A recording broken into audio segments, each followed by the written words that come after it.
Hello everybody, welcome back.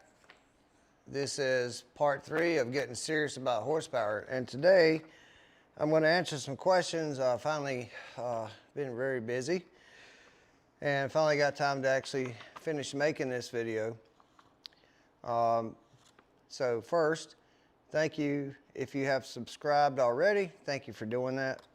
If you haven't, please consider doing that for us, and hit the like and the share button. And also, we have, if you want to be a part of our little family, you know, we have some nice shirts, short and long sleeve. We have hoodies, we have hats, we have collared shirts. Please consider purchasing one of those. I'll put the link in the description, but it's salterracing.itemorder.com, something like that. It'll be in the description. Now, why are we here? Because I did a two-part series, part 1 and part 2 of getting serious about making horsepower, and this is part 3. And so in part 2, I had some great questions come up because, you know, the videos get really long, and you have to kind of like, okay, I got to cut it off somewhere. You literally, at least I could literally talk about some of this for probably a long time, because there are so many variables. And this is where there was some questions come in. When I showed on the board in part 2, I made the comment that the valve percentage to bore, okay? These are the percentages that I use, and I said that on a typical 23-degree head, I will use like a 52.5% valve diameter to bore diameter ratio. And then I will use like a 76% on the exhaust, not to the bore, but 76% of the intake valve diameter. That would come out to be my exhaust valve size. And understand, folks, these are starting points. You got to understand that. If you're looking for concrete, cut and dry,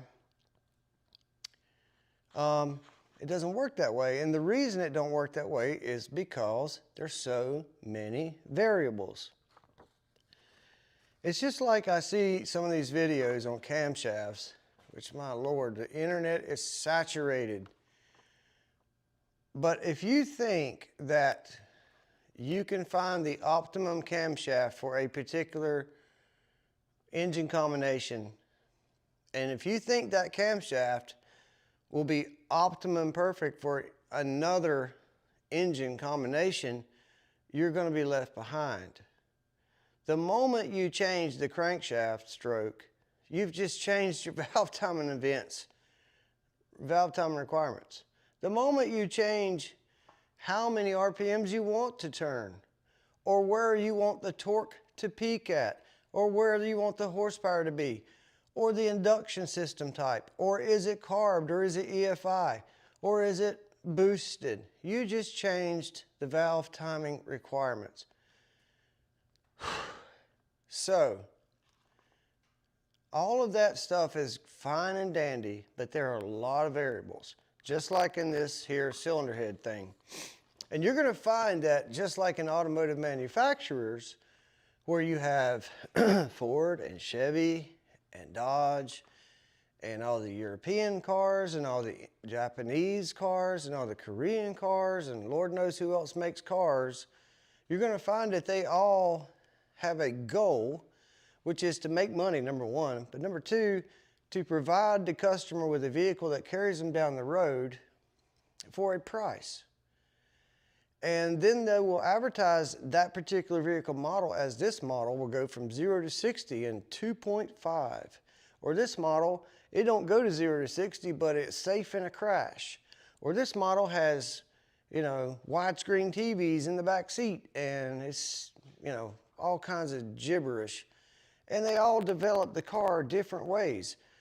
I've worked on multitudes of engines only to see that whoever originally thought of that engine thought it was better to do it this way. And that's why none of the engines look the same.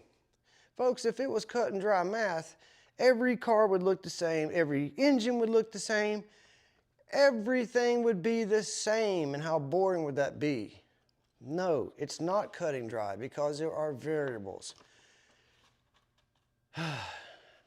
Okay, so understand that first. I have some great questions that came in from one of the viewers. His name is Greg. And please pay attention because you're going to learn something here. Now, this is about my percentage, valves diameter to bore diameter percentage. He says, what do you do when, well, first of all, he wanted to know how I got a 2125 intake valve in a 23-degree head with a 4030 bore. And I'm actually going to show you that in a moment, okay? And then he wanted to know on the 90% thing, because I said in the video, and I stand by this wholeheartedly, that if you do nothing else right but get the port 90% of the valve size, you're going to have a very, very good running engine. I said, and you go back and watch, can you tweak it here and there and pick up a lot of horsepower? Yes. But if you do nothing else but get the 90% rule right, your engine's going to run very well. Very well. Okay? Now, this is where the variables come in. Some guy might think it's better to take off metal over here. And some guys might think it's better to take off metal over there. And some guys might think it's better to add this and do that. Okay? So you now have a choice. Do you want to ride with this team or with this team, or I should say with this thought process or this thought process, or you want to ride a Ford or a Chevy or a Cadillac, or you now have choices. And the racing world is full of choices. I find it, I guess, neat and cool that after all these years, you know, we developed the 265 V8, the 23-degree Chevy head, and what was it, 1955? And we are still today mastering that cylinder head. Still to this day. That was a long time ago. And now we've got heads that flow so much more air. All right, so his other question was, what do you do when you have brand new heads out of the box and the bowl and the throat is already past the 90%? He's like, some of these things was over 100%. He had a brand new set of was it RHS heads, 235cc runners. He said they're 208 valves, and the bowl was already 100% of the valve. So that means the bowl would have been 2 inches and 80 thousandths, or, you know, obviously give or take a couple thousandths here and there. And I think he said the seat area was 86.5% of the valve. How do we deal with that? Okay, and I'm going to show you that. Now, first I'm going to go to the camera, and I'm going to pick it up and bring it over here to this cylinder head, and I'm going to show you some things. When I'm doing a head for a street engine, okay, excuse me, I'll drink some Coke Zero and it's trying to come out. I have to realize that this is not a $40, $50, etc. $1,000 engine. It could be a $5,000 engine. It could be a $10,000 street engine. It could be on up and up there. Or it could be just that the guy brought me a set of brand new heads and one of them looked at and said, hey, how can you improve these for a couple grand? Can we do anything here? It could be that scenario, which is, you know, it happens. I got a few calling me about that kind of thing. So with that in mind, are you going to do a $5,000 CNC port guide and seat job to this thing with a rocker shaft system so that he can just look cool at the car show? No. Will it make as much power as he needs or want? No, let me back up. Will it make as much power as he wants and he's happy for a low price without getting it perfect? Yes. Okay. If I'm racing for money, if I'm going to the track and this engine costs a load of money and these guys' careers depend on how well this engine performs, I'm not gonna leave a stone unturned. But I can't put that kind of time in a job that pays $500. Now getting back to the point, a set of heads that you buy off the shelf and they're already big in areas. Right, these are, going back to my example with how different people think. This is your Ford, Chevy, Chrysler, Mercedes, BMW conflict, where this guy thought it was better to do it that way, and that guy thought it was better to do it this way. And this is what you're facing. So how do I deal with it? And I'm going to show you how I deal with it. The answer is, I change my valve. All right, so if my bowl is already very, very large, then I will grow my valve size.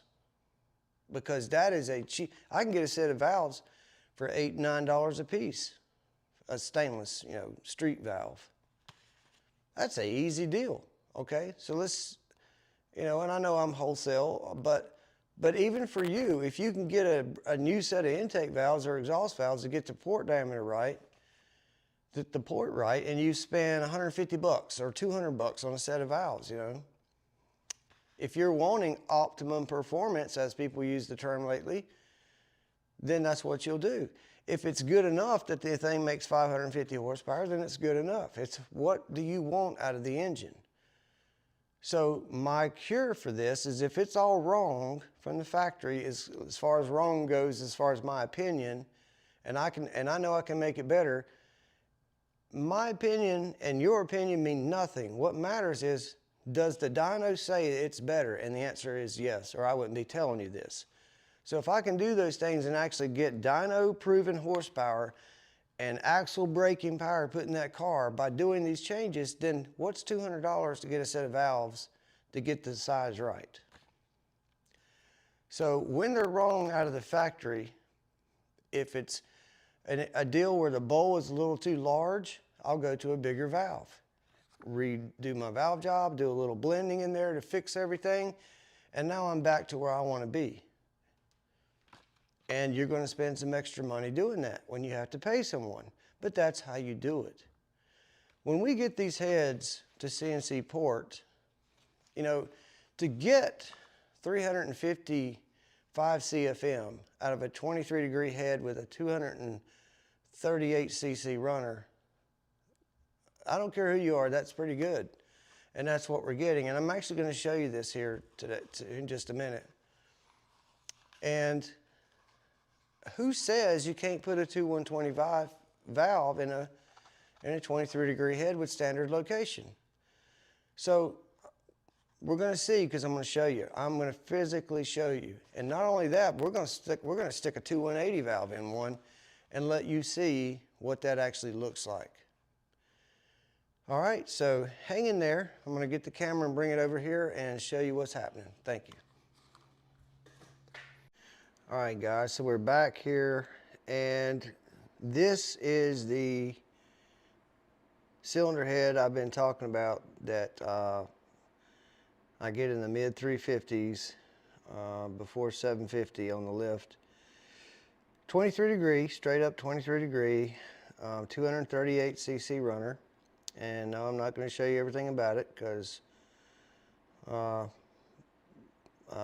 anyways, I got companies looking, not companies, I got some heads that we're going to be selling, and we're going to be putting my port in some stuff. So, but I do want to show, especially for Greg's question. Now here is a 4030 bore, okay, you can see, and you're looking down in the chamber. And that is a 1625 exhaust. So it's a large exhaust valve. And it's a 2125 intake. And you can see right there that they are darn near touching. Not quite, but they darn near are, almost. So what would be your scenario for that? Now I've got those in there so you can see that's stuffing the chamber full. All right, that's why the 625 valve is in there. All right, you can also see how big or how close the bore is, at 4030. And I'm going to lift the valve here.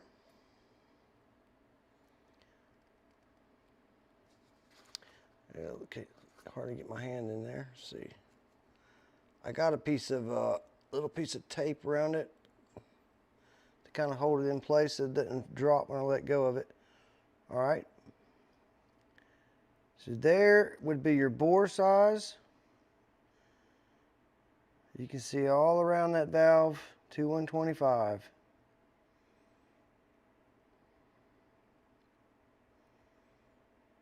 All right. Now, the question was, how do I get a 2125 valve without moving the guides over? Now, in this particular head, the guides are slightly moved. All right, but I'm going to show you a conventional head with not only this valve. We're going to put a 2180 in it, and I'm going to put this 2125 in a regular plain Jane head. Okay, now for this next demonstration, we're still in the 23. I want you to see that I've opened the bore up to a 4135 bore, and we're going to put a 2180 valve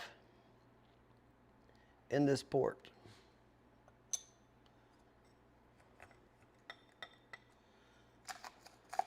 Okay. Back in there we go. Now here is what it looks like with a little larger bore, and that is a 2180 valve, and you can see that is just kissing that exhaust valve, just barely kissing it.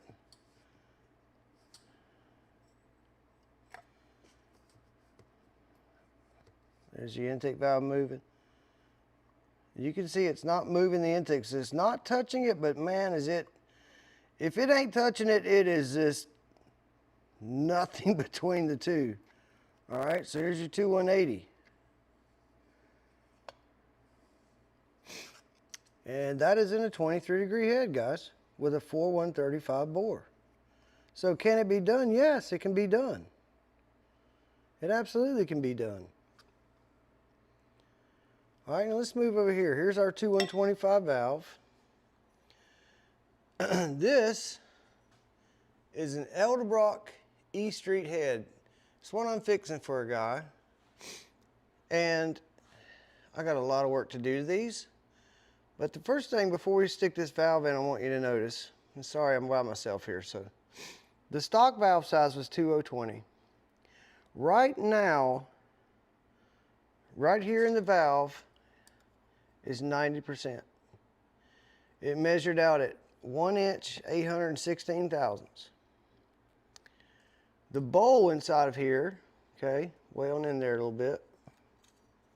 Oops, sorry. The bowl in here measured out at 90.8%, and that's from the factory. Okay. So if it didn't, if in here in the bowl was much, much larger, then what I would do is modify all that. If I'm trying to squeeze all I can out of it, I would either weld this up in here and fix it back, or I would go to a bigger valve size. Now, here is a 2125 valve and a completely bone stock. I mean, this is not a racing head by any means. And look what you got. It'll fit. That's with the guides in the factory location. And if I wanted some more room, I mean, what I would do is run like a 1/500 exhaust and then change my camshaft to suit that. All right? So it's very doable. Am I telling you to do that? No. But the question was, how are you getting a 2125 valve and a 23? And I'm telling you, it'll go easily, no problem. And you saw how much cylinder wall clearance you had with the bore. You're really not in any danger. Let's put this up here. This is 4030. you know, and actually it would be right there's what it would actually be. That's a 2125-16. And if I were going to do this, I would run a little smaller exhaust so they weren't in danger of touching each other, because I think they might be just barely touching. Or you can do, like, instead of running a 2125, you could run like a 2110 or a 2100. The point is, these factory aftermarket heads, they do things to leave you room to modify them. Now here's one, and this is one I'm working on. This head will make close to, if not 1,000 horsepower out of a small block. This is a 2200 intake valve, and I'm doing all this work right now. And right now, in this area, I'm 90%. And my bowl area is 94% of the 2200. So it's 2.068 in the bowl. All right, let's rotate this around.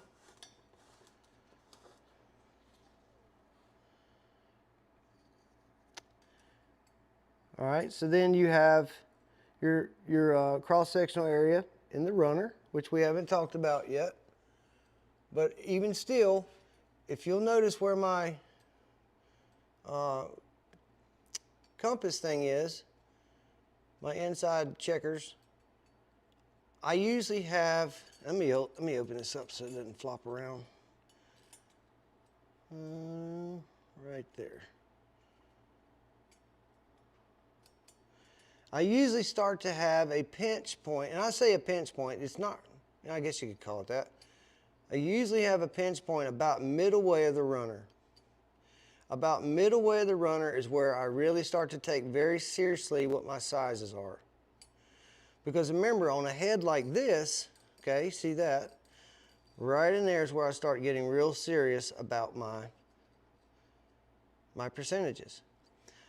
Because from here, from the center, as you can see, it is now sticking by itself. Once I come off a little bit, now it will fall out. Right there it's stuck, and right there, boom, it's flopping. From here on out, it does nothing but grow. And if you were able to see in the intake, all this would match up, and as the intake goes away from it, it gets larger and larger and larger. Because when you're trying to build all the horsepower and RPM you can, you got to get that air going at high velocity and volume. So these heads right here would be a lot of money. These are not RHS or AFRs from, you know, Summit Racing. These are big time expensive by the time they're finished. And you can see that I'm not just blowing smoke up your butt. This is what we do. These are the sizes I try to stay with. And yeah, so the other thing about the bowl, I want you to notice the short turn here. Okay. The short turn is critical because you can get so much airspeed that the air wants to travel through. I'm trying to find something here.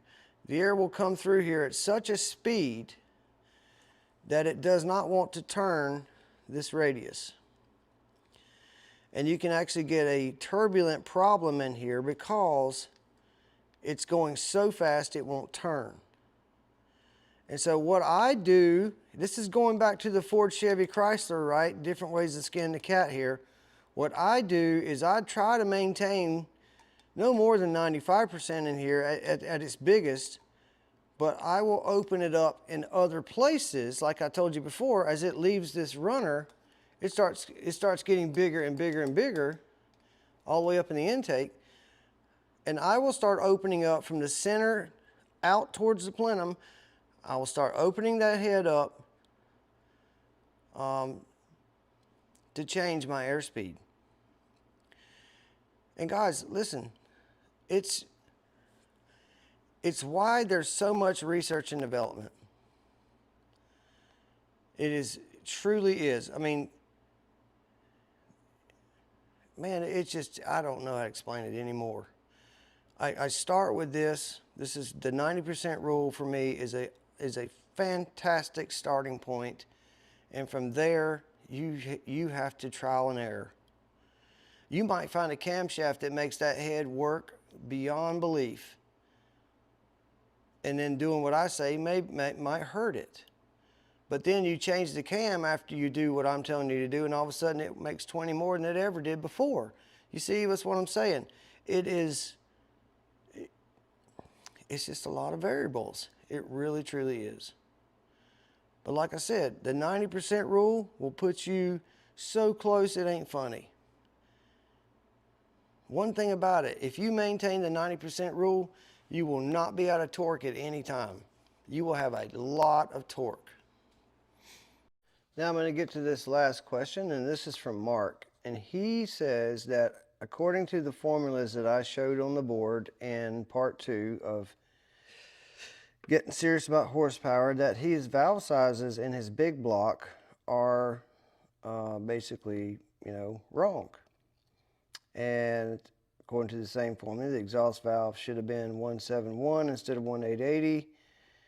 And he says, it sounds like the sizes are way off, but, what do I think about that and how come that is? So thank you for the questions, Greg and Mark. And here's the reason. Again, in the video, I said traditional, and this is the reason why, that for big blocks, I would do something different. What do you notice about, let's see if I can hold this a certain way. What do you see right there? You'll notice that all the valves are not in line, are they? You have intake valves one way and exhaust valves another way. Well, with the intake valves on a big block Chevy, they are at an angle. The intake valve goes in towards the center of the bore. So it goes away from the cylinder wall. Because it goes away from the cylinder wall, I'm able to put a much larger valve in play. Okay? That is why inline valve, straight line cylinder head math, valve to bore stuff cannot and does not apply to a canted valve cylinder head. A canted valve cylinder head has such an advantage, it's not even funny. They're not in the same ballpark. So that's the reason. And it's really that simple. All right. This is a 335 port AFR cylinder head.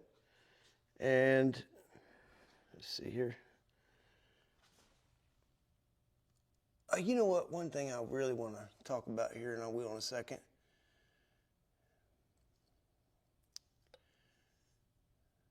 You can see it's really, you get these large openings with big blocks, but when you look down in the runner, they got the same pinch point I've been talking about.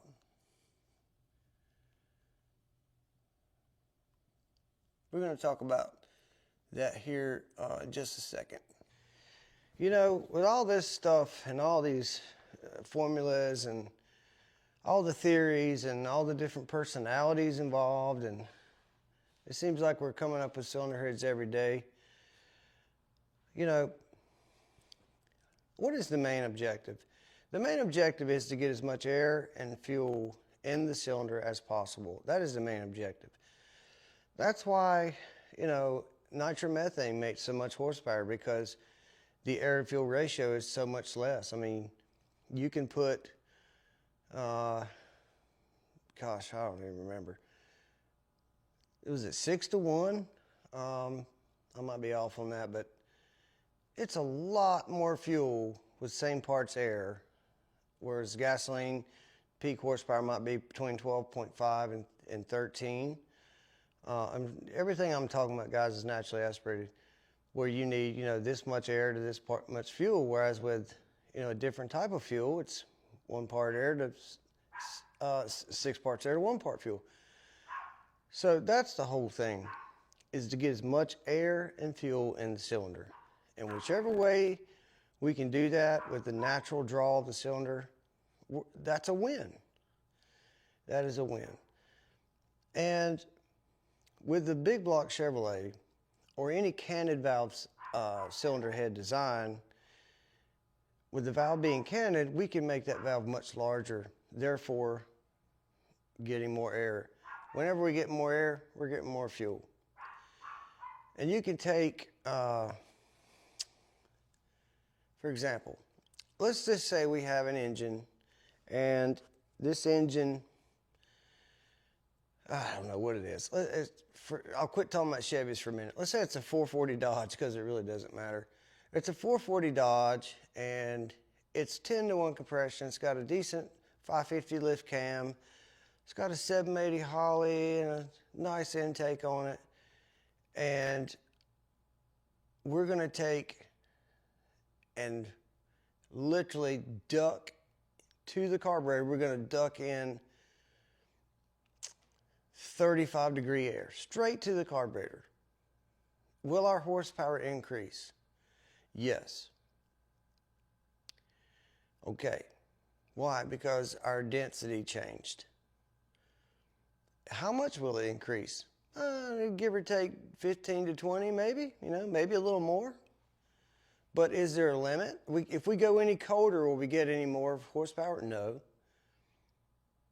There is a limit to air quality, meaning density. But the moment I take those heads that's on that 440 and I put a high quality racing head on that engine, I'm going to get a lot more than 20 horsepower. It now goes from a 375 horse engine to whatever I want it to build it to. All because I'm getting more air and fuel in the cylinder. And that is a separation difference between density and air. Density has a limit. I got to have airflow. And that's the whole idea behind porting heads and valve sizes and ratios to pistons. And all I'm trying to do with these videos is make you think a little deeper. Just because Trick Flow comes out with a new head does not mean it's the best. I'm telling you right now, guys, there's another level to the cylinder head game that you don't know about. And it's not on the internet, it's not at JEGS, it's not at Summit, it's in private shops. Most of them are high-end drag racing and high-end NASCAR. They have their own little world, and they will beat the pants off of anything you can buy on the internet. I promise you. So I don't care what all you've been told or what all you've heard online. You want to get that air, number one, as turbulent free as possible. You got to get the air and fuel atomized, obviously. And it needs to go into that port at as high speed as it can, with as much volume as it can, while maintaining the smallest runner you can. Now that doesn't mean you're going to make 1,000 horsepower with a 200cc runner. That's impossible. Why? Because it's not enough airflow. But if you can get a head to flow 400, 450 CFM with a small intake port, now you got something. Now you got something. And that's the idea. And how do you do it? There's a lot of ways to do it. There's a lot. If you knew the time that went into cylinder head development, it's unbelievable. So many hours that nobody gets paid for. Anyways, I hope that answers your question. Yep, I hope it did. And thank you for subscribing. If you haven't subscribed, please do.